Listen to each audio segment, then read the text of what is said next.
Hello everyone, welcome to add-on. So now we are going to solve this question based on like Otto cycle. As you can see in the question, it has been given that it is an ideal constant volume cycle. So whenever has been given that it is a constant volume cycle, you can assume that it is an Otto cycle because like if you see the diagram of an Otto cycle, you will get something like this. This is P, this is V. So this like the process, like let us just name that 1, 2, 3, 4. We have this as a cycle. The process 2 to 3 is a constant volume process, and this is where the heat is supplied to the engine, and the 4 to 1 is where heat is rejected by the engine, and 3 to 4 is where the work is done by the engine, and 1 to 2 is nothing but isentropic compression. So this is the basic like Otto cycle. 2 to 3 is nothing but the combustion, and where the heat is supplied by the fuel. By burning of the fuel, the heat will be supplied to the engine. So that is why whenever it is given that it is a constant volume cycle, it means that the combustion is happening at constant volume, which eventually means that it is an Otto cycle. The pressure and the temperature at the beginning of the compression is 97 kilonewton per meter square. You can just write it as 97. Newton per meter square can be written as Pascal, which means that it is a kilopascal. This is this can be the pressure at point 1, and the temperature at point 1 is 40 degrees Celsius, which you need to convert that into Kelvin, which is 273 plus 40, 313 Kelvin. So, and you are asked, like you are within the compression ratio also, so let us just write compression ratio as 7. The heat supplied as 1200 kilojoule per kg, and the maximum temperature attained in the cycle is asked. So, in the diagram, you can observe that the combustion of fuel is happening between process 2 to 3.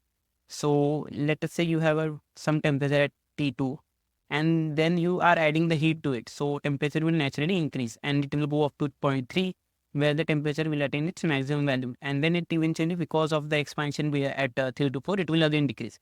So you can say that the temperature will be maximum at point 3. So what the question means is that we need to find the value of T3. So you know that process 1 to 2 is isentropic compression. So you can say that P to the gamma is a constant.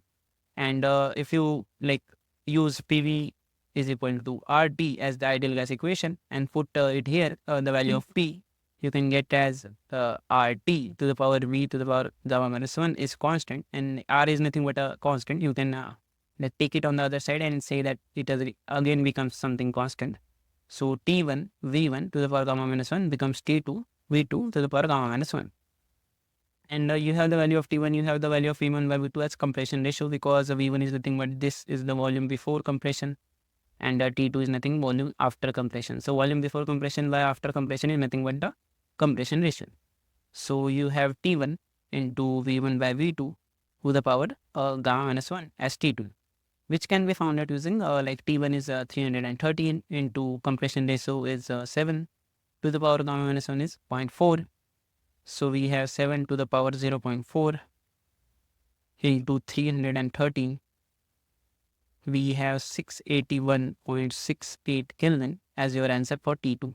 So let us just write our answers here. We have 681.68 Kelvin. So you can use this and find the value of a T3 using this. So how can we do that? Let us just say we have been given that the heat like supplied is 1200 kilojoule per kg. So Qs, which is nothing but Cv into delta T, is equal to 1200 kilojoule per kg. You can write Qs as Cv delta T, but if you have a diesel cycle, which is a constant pressure cycle, you need to write it as Cp delta T, because again Cv is for constant volume, Cp is for constant pressure.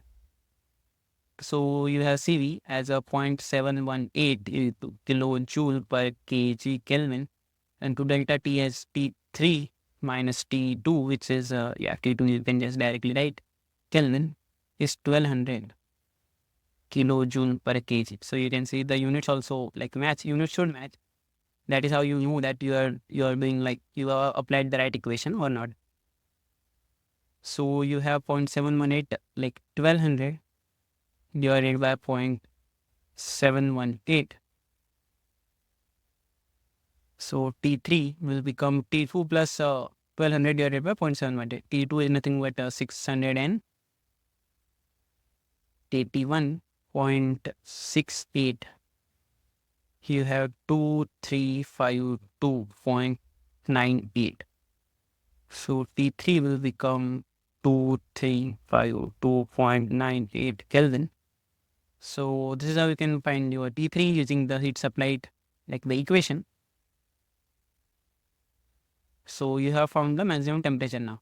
And the next thing is asked, so this is done. We have to find now the thermal efficiency of the cycle. This is nothing but an Otto cycle, so you can directly write the thermal efficiency as 1 minus 1 divided by R to the power gamma minus 1. And 1 minus, it will be 1 minus 1 by R is nothing but 7 to the power 0.4. So if you calculate this, 7 to the power 0.4 and 1 divided by that, 1 minus that is 54.08 percentage as your cycle efficiency. So efficiency comes out to be 54.08 percentage.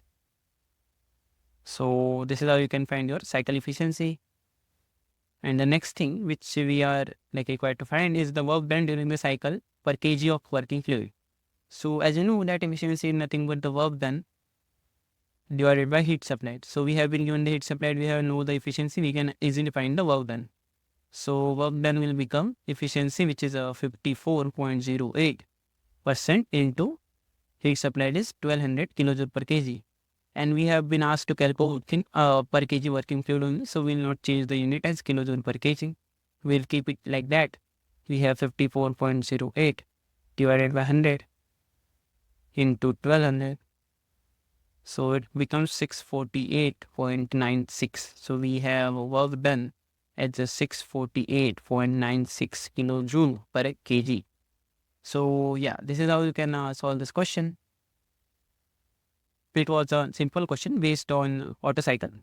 So whenever you have been given a question of Otto cycle, just look into what you have been asked, and if you have the formula for that, you will get an idea of what you need to find. So that is a very simple method which can help you to solve some questions like this. Yeah. So that is how you can solve this question. Thank you.